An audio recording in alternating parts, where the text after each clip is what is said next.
Breaking news from the Secure 65 Health Plans Network. Now, before you make that sandwich, salad, salsa, or bowl, please check your refrigerator. A multi-state salmonella outbreak has been linked to recalled fresh jalapeno peppers grown in Mexico and distributed by Coast Citrus Distributors. This is the August 10th update. 345 illnesses have been reported across 27 states.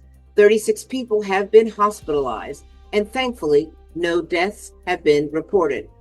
The recall includes whole jalapeños and prepared foods containing them, including certain burritos, bowls, guacamole, sandwiches, salsa, salads, dips, and wraps.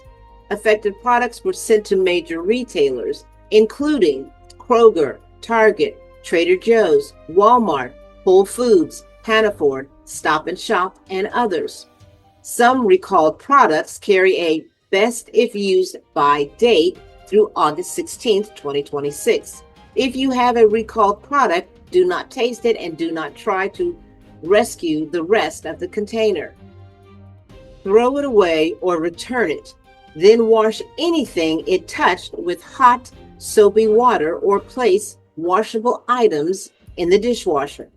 Salmonella can cause diarrhea, fever, and stomach cramps, usually beginning 6 hours to 6 days after exposure. Adults 65 and older face a higher risk of serious illness.